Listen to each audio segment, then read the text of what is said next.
বাংলাদেশ জামায়াতে ইসলামীর ভারপ্রাপ্ত আমির সাবেক এমপি অধ্যাপক মুজিবুর রহমান বলেছেন, বর্তমান অন্তর্বর্তীকালীন সরকার যৌক্তিক সময়ের মধ্যে জনগণের কাছে ক্ষমতা হস্তান্তর করতে হবে। যতটুকু সময় দরকার সংস্কার, ঠিক ততটুকু সময় নেওয়ার পর নিরপেক্ষ একটি নির্বাচনের মাধ্যমে ক্ষমতা হস্তান্তরের আহ্বান জানান। বুধবার 11 সেপ্টেম্বর দুপুরে কুমিল্লার 14 গ্রামে নানকরা হযরত আয়েশা সিদ্দিকা রাদিয়াল্লাহু তাআলা আনহা মহিলা মাদ্রাসার নতুন ভবন ও মসজিদের ভিত্তিপ্রস্তর স্থাপন অনুষ্ঠানে তিনি একথা বলেন। তিনি আরও বলেন, যে জাতি ইতিহাস ভুলে যায় তারা বেশি দূর যেতে পারে না। যত দ্রুত সম্ভব নির্বাচনের ব্যবস্থা করবেন যেন জনগণ তাদের অধিকার ফিরে পায়। মাদ্রাসার প্রতিষ্ঠাতা ও বাংলাদেশ শ্রমিক কল্যাণ ফেডারেশনের সহসভাপতি মুজিবুর রহমান ভূঁইয়ার সভাপতিত্বে সমাবেশে বক্তব্য রাখেন জামায়াতের কেন্দ্রীয় শুরা সদস্য আব্দুস সাত্তার, জেলা দক্ষিণ আমির অ্যাডভোকেট মোহাম্মদ শাহজাহান, 14 গ্রাম উপজেলা জামায়াতে আমির মাহফুজুর রহমান সহ আরও অনেকে।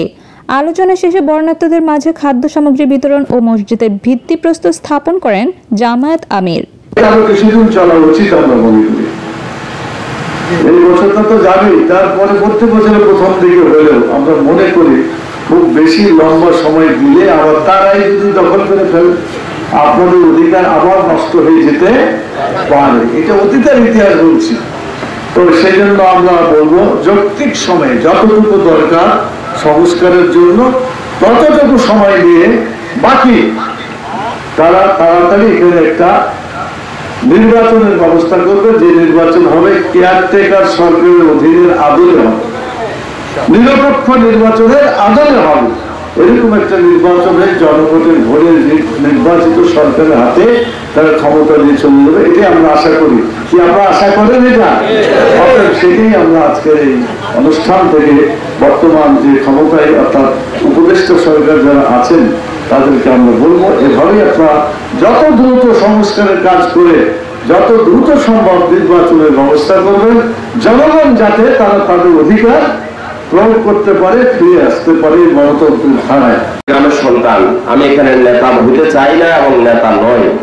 আমি আপনাদের ভাই, আপনাদের সন্তান, আপনাদের কারো বড় ভাই, কারো ছোট ভাই। আমি একটুকু পরিচয় যথেষ্ট, আলহামদুলিল্লাহ। আমার প্রিয় উপস্থিতি, আমাদের শ্রদ্ধেয় নেতা ডাক্তার সৈয়দ আব্দুল্লাহ মোহাম্মদ তাহের ভাইয়ের উৎসাহ উদ্দীপনায় আমরা এখানে একটি মাদ্রাসা করেছিলাম। আমি ছাত্র জীবনে শুরু করে এই এলাকার মানুষদের উৎসাহী করেছিলাম। আলহামদুলিল্লাহ, এই মাদ্রাসাটি দীর্ঘ 16 বছর জেলার শ্রেষ্ঠ প্রতিষ্ঠান হিসাবে মাথা উঁচু করে দাঁড়িয়েছিল। কখনো ফেল করেনি একজন ছাত্র ছাত্রী। এখানে দাখিল আলিম পরীক্ষা দিয়েছে, শতভাগ পাস করেছিল এবং পুরো উপজেলায় যা জিপিএ 5 পেত এই মাদ্রাসা থেকে তা পেত, ঠিক কিনা? যে বছর বন্ধ করে দিয়েছে ওই বছরও 14 জন বৃত্তি পেয়েছিল। বিভিন্ন অজুহাত দিয়েছে, এখানে জঙ্গি প্রশিক্ষণ হয়। মন্ত্রী বলেছে এত নোংরা ভাষায় লেদা লেদা মাইয়া বোরকার নিচে রাখে কি? ফুলা ফুলা দেখা যায় কা? নাউজুবিল্লাহ। বোরকা কি ফরজ না নফল? যে মূর্খের দল ইসলামের লেবেস পরে তসবিহ হাতে নিয়ে মাদ্রাসা বন্ধ করে, আলেম ওলামাদেরকে রিমান্ডে নিয়ে গ্রেফতার করে, তাফসীর মাহফিল বন্ধ করে, আল্লামা দেলোয়ার হোসেন সাইদি সাহেবের মতো আন্তর্জাতিক খ্যাতি সম্পন্ন একজন আলেমকে চিকিৎসার নামে হত্যা করে, তারা মুসলমান নয়, ঠিক কিনা?